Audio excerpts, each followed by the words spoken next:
You want to be a victim? Sure. All right, you're a victim. I'm going to have you put these on your shoulders. I'm going to stand behind you. You might lose your phone, or you might lose it. There you go. Now, we're going to just get in a plank position right now, or a push-up position. Hands or elbows? Hands fine. And extend your feet out. And that's where we're going to be going. The first thing you might see is these could slide off her shoulders really easy. So the first thing I'm going to do, since I'm pretty sure she can hold plank, is I'm just going to put a twist in there, and that sort of pulls it back in just a little bit. Now, can you feel me pulling you onto your feet? Good. And you can come back down to your knees right now. When we train bear crawls, we like to put the load on the legs, not the upper body. So I get the benefit of sort of biasing the legs by pulling her back. But I'm not necessarily doing this for the benefit of resistance. By pulling back, I am also compressing her spine. And when I compress her spine, she wants to flex or extend. And not flexing or extending is called stability. And the only muscle that can elongate the spine and keep it erect is the TA. So this is a great way for me to talk to her TA without getting too conversational with her obliques. And one of the problems we notice in athletes today is they got a thing called a high threshold strategy. A high threshold strategy means they've done so much freaking asinine core training that they're planking their way through life, and they think the best way to come at it hard is to come at it stiff. And the best punchers in the world will tell you, I'm really relaxed right before I hit your jaw. And then that's when it comes down. So staying relaxed is quickness, and we've trained athletes to run around with their brakes on. And using your obliques inappropriately before your TA and your multifidus come on, or like using your pec and your deltoid before your rotator cuff comes on. That's the easiest way to rip your shoulder out. So what I'm going to do right here is have a quick conversation with her TA. She's just going to do a bear crawl. And what I want you to do is a really reached out bear crawl. Okay, so there is no perfect bear crawl, even though everybody's got their own little way of doing bear crawls. I just want you to cover as much ground as possible. And when you're reaching out with this arm, I want the maximum distance between these fingertips and the toes of that foot as you're going, okay? And I'll coach you from there. Reach out more, go faster, way faster, but reach out more, go way faster than that, way faster. That's what I want right there. Relax, back up, and really reach and explore with your leg. Go way further with your leg than your arm. Hip mobility on the way back, core control on the way forward, and relax and just rest for a second. You good? All right. What did you feel when I was pulling you back? My weight shifting back. I was exaggerating your weight shift, but a lot of people actually, for the first time, crawl better with the load than without. Why would that be? Reflexive stabilization of the core. She's not stabilizing her core in a conscious way. She's got no choice. She doesn't want to slide backwards. She's going forward. And believe it or not, the faster you go, the more natural you look. Because I think we all are going to try to pose an exercise. We're just trying to have good form. There is no standard form for this. As long as your butt isn't 6 foot above your head and you've got good movement forward. So what I want you to do, faster, okay? And go. Faster. These guys can't catch you. Faster. There you go. They really can't go for that. No, slow on the way back. Slow and reach. There you go. Super slow on the way back. There you go.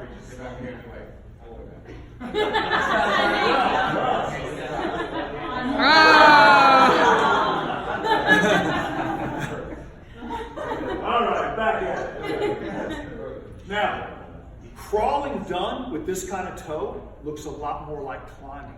And it's a lot better for your spine, and it's a lot more going on here because I get that maximum elongation. And that's the same thing I'm trying to get when I'm trying to jumpstart somebody rolling or something. That was good, right? Thank you. You're welcome. Now, were we working her upper body, her lower body, her core, or cardio? All of it. I love exercises that do all that, okay? Now, you got 2 laps? No, there's one. All right, well, they go her. Some laps. That's all right. You get to watch them do it. Let's go. Reach it out. Get longer. Really reach with that arm. Max reach. Coming back slow. Long reach. Use those long legs. It's this. You want as long as they can possibly be. That's the trigger that does it. So you can do 10,000 of these short. You never get that to happen. Okay. okay? Plank them out, but give them some support, and that's what the band is for. It's not resistance. It's to actually give them a little bit of that serape effect, that fascial tightening that they don't automatically do on their own. All right, here's what we're gonna do. We're gonna test their upper body motor control after they've had a chance to catch a breath. What I think we need to do is talk about what would happen if you flunked your carry. Your motor control screen is good. You showed me good balance on your lower body reaches and on your upper body reach, but yet you get over here to the sandbags, and now FMS says you're not good. We got anybody in the room that found that out? Look at your test. Motor control's good, but carry's not so good? Correct. What's your screen? For the carries? Nope, what's your FMS? Oh, sorry, 14. 14, you got any ones? Trunk stability. Okay, so we can easily see how if you're really coordinated, you could pull off these balance tests, but when we put you under that kind of load, a push-up problem and a sustained carry are the same problem expressed a different way. Yeah. So, if we were going to try to have a positive effect on your carry, we would do whatever correctives we need to do for your push-up. So we could do some push-up walkouts. I think one of the best ways to get your push-up back if you've never really been good at it, sun salutation. But learn to own it and start holding those positions and making them easy and working on your breathing and stuff like that. Because usually people who get stuck at a one-on push-ups have quads that are always going to be stronger than their abs. And it's part of the way they're built and it's part of the way they move. So when they hit that push-up, they go quads first and then abs, and they already flunked the test because their back moved before their body did. So that's one of the things we're going to learn. So what I can tell you is even if you accomplish that reach, the bear crawls will be a great supplement doing it. So, but one of the ones that I think will train you better, and I've already got this on the internet and it's already also embedded in your program. Come up. Dan John and I started doing a lot of sustained holds because I think they're a precursor to carries. Not everybody's ready for carries. If you'll notice the position I adopted with my knees and hips, my feet are turned in, my knees are right here, and when I'm holding right there, I'm having to sort of really hold my shoulders back. So this is going to emphasize back extension for people that don't know how to get rid of that curved and T-spot. But if I really want to show an athlete where their hip extension is, we're right there. And for the first time, a lot of people have to deal with their psoas and their TA at the same time. So, try to get up in that position. And use the kettlebell up front first. And if you want something a little bit lighter, we can do that. But you can turn your feet inward so that your big toes are touching each other. The tibia is sort of immediately rotated, and I want you to be plantar flex. So that will be, there you go. Now, glide those knees out a little bit more if you can. Not to the point where you got to go and stretch, but just on the inside of that. Now, how long could you hold that kettlebell? For a while. For a while? So easily 2-3 minutes, right? Yeah. All right. Slowly take it around behind. How about there? I still feel pretty good right now. But I'm shaking a little bit more. Okay. Here's what I want you to do. Shove the kettlebell to the ground. I didn't say lean back. So stay upright and shove the kettlebell to the ground. And come up more upright. Good. Shove the kettlebell to the ground. Come up more upright. Shove the kettlebell to the ground. That's what I want you to hold right there. Because you could push up from that position if you had to. But that's not the position that you're in when you initiate a push-up. You got a lot more quad. Well, I'm talking your quads pretty good right now, right? She's stretching her quads in the most organic way she's ever had to before. To get in this posture, she's got to use her abs. Her abs now control the pelvis, and her quads have to let go. Whereas every other position you put her in, even in a quad stretch, her abs have already gone. And so are we really trying to stretch one spring and not stretch another? They're just a bunch of springs. We're trying to initiate the integrity here before engaging there. And so, now, you okay there? Yeah. Good. Look at me. Follow me with your eyes. Follow me with your shoulders. Keep breathing. Take a big deep breath. Learn to live there. Don't lean back. Lean forward. There you go. That's better. Keep leaning forward. Push the kettlebell down. Lean forward. Big breath. Big breath. Follow me. And so long before we're doing push-ups and carries, this is something our carry test and push-up test said we'd be good doing. There you go. And notice, you're just now rotating. You're not shifting or siding and rotating. Come on back, breathe. Keep breathing. Push the kettlebell down. Good. Hips forward. There you go. Come on back. Perfect. We got another minute in.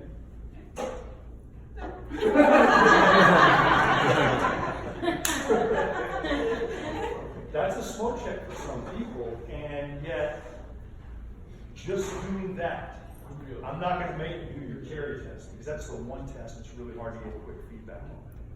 But if we were doing upper body motor control or push-up attempt, this right here is a warm-up and cool down because it didn't sound to me like you had any mobility problems that I should be concerned about on your SMS, right? So anytime you dedicate to pre-stretching for a workout, whether it's a run or lifting or anything like that, this is your warm-up. Because this is setting your core up to do what it's actually supposed to do, and your hip flexors just learn to function with a little bit more length than they ever did, and that little turn was all the thing they needed. So this is what I would do if I had to train somebody now. You're 64 and you refuse to get on knees. Come on, stand up here. Because I know that question's coming, so let's just go ahead and answer it. Okay?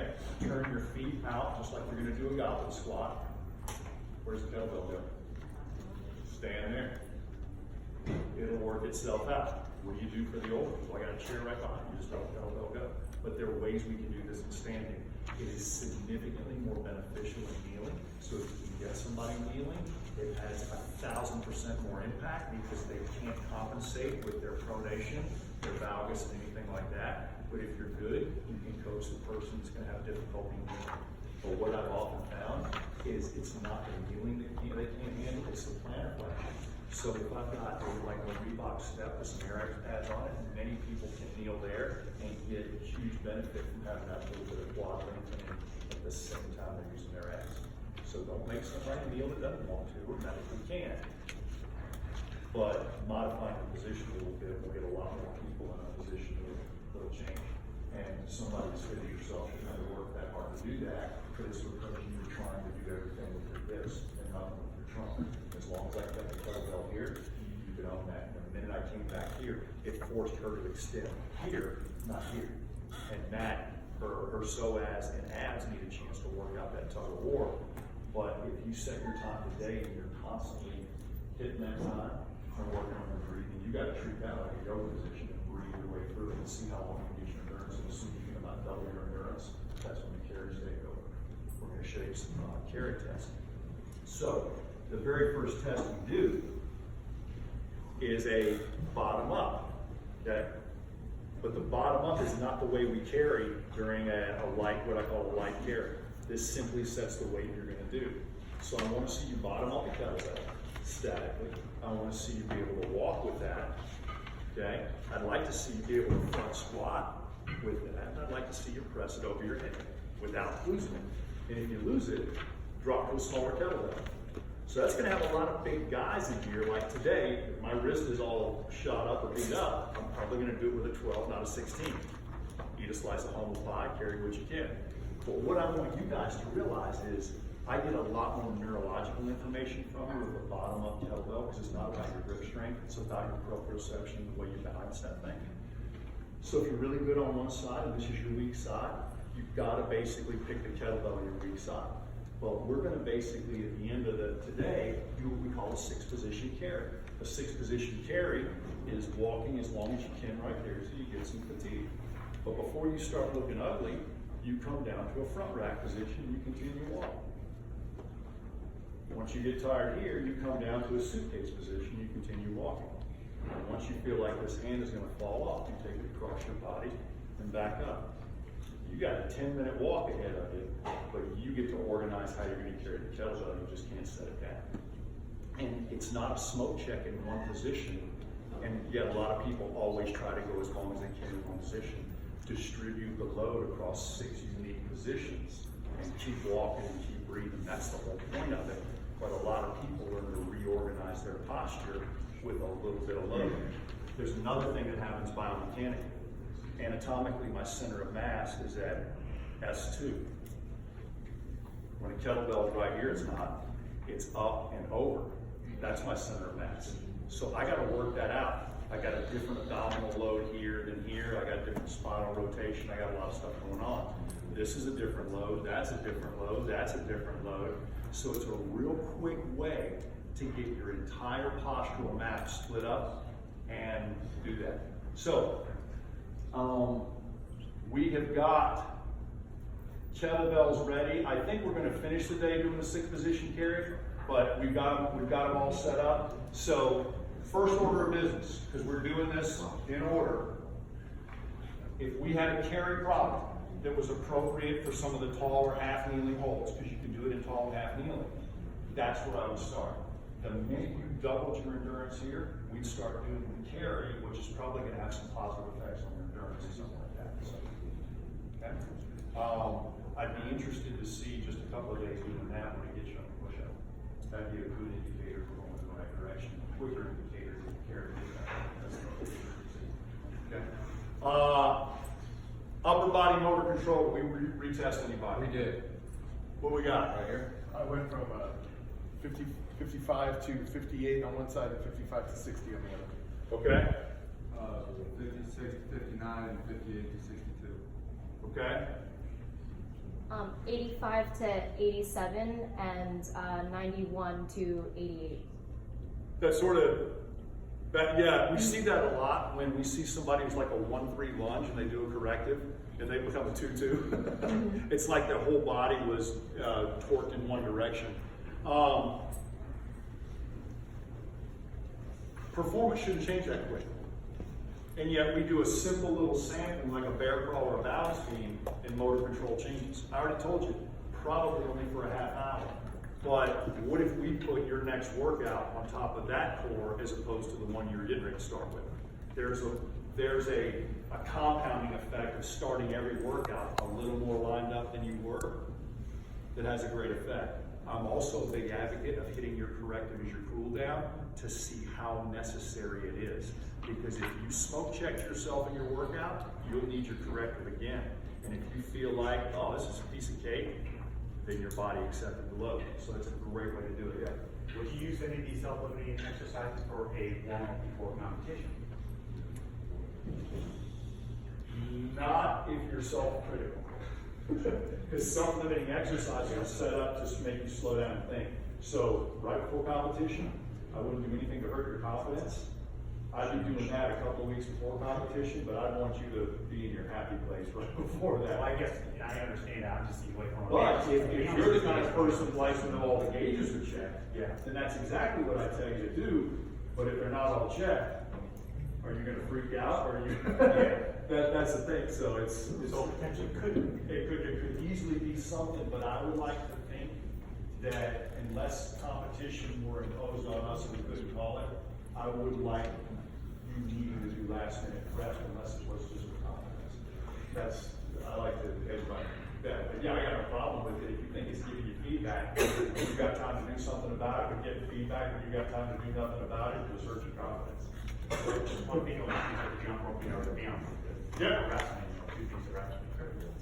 Yeah. No, I honestly think that doing a little more playful warm-up like you just saw us do with the bear crawl bounce beam will actually give you just as good prep, mobility, and probably a little bit more sensory awareness. And I don't know if you knew it or not, but in both activities, I had you crossing the midline.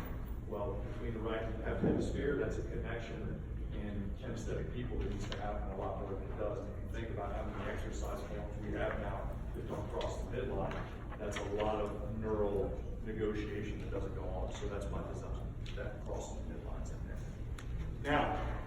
Now, we got our ropes out. All right. Here, there. Right there, where you got it is good. Who do I have that didn't get caught by the FCS till you got to your jumps? Do I have anybody? I get you. Okay, so everything was good up until the jumps. And what did you find out on the jumps? My broad jump without my arms was 95% of my broad jump. Okay. And I got 100%, like above 100%, but I usually 110 my broad jump of my. Got it, okay. But yet your movement screen's okay? All twos, symmetrical, except for threes, symmetrical on my shoulder. Okay, so a better than average screen. Nothing in motor control or carry told us that you were gonna have a power problem.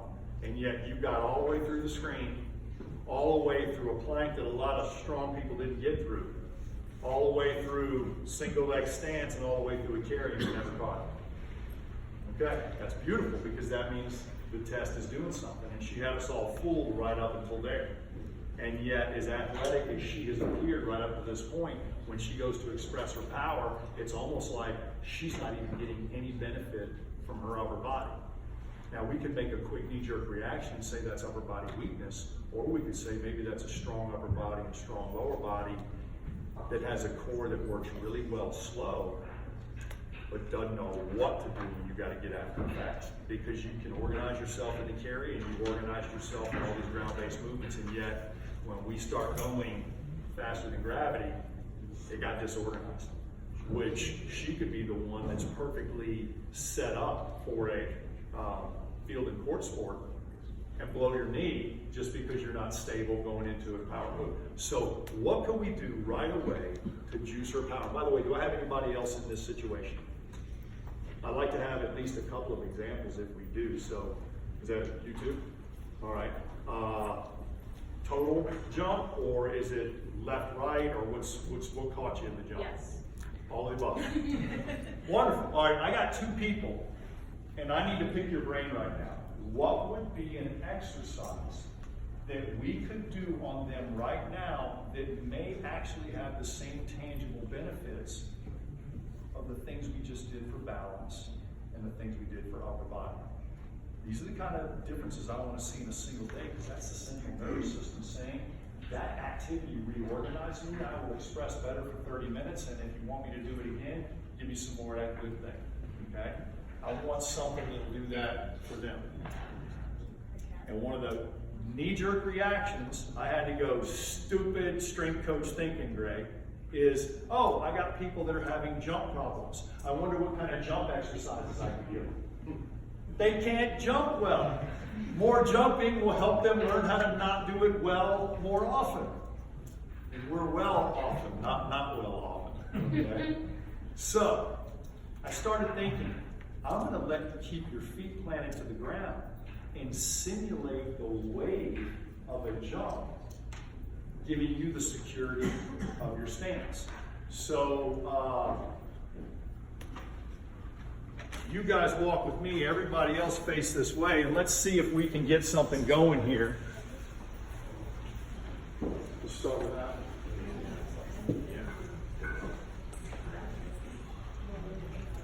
You're right here.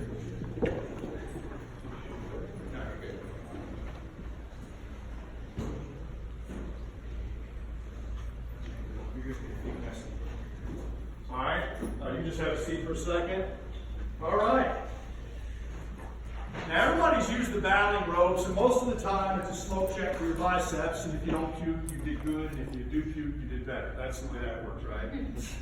Well, I actually work with John Brookfield a lot, and I like to take it a little bit deeper than that. And he's always played with a single expression of a wave. He calls it a tsunami and stuff like that, but hold the rope with both hands. And I could just send you a wave, and it'd go all the way to you. You could send one back. Good. Now, I also learned that we can hold it this way too, and it sends a little bit sharper wave. So you guys, there's no great way to hold this, but there's a way you can get a little bit sharper. But if I really want you to send me the biggest wave you can, the first thing I want you to do is that how wide your feet are when you did your standing long jump?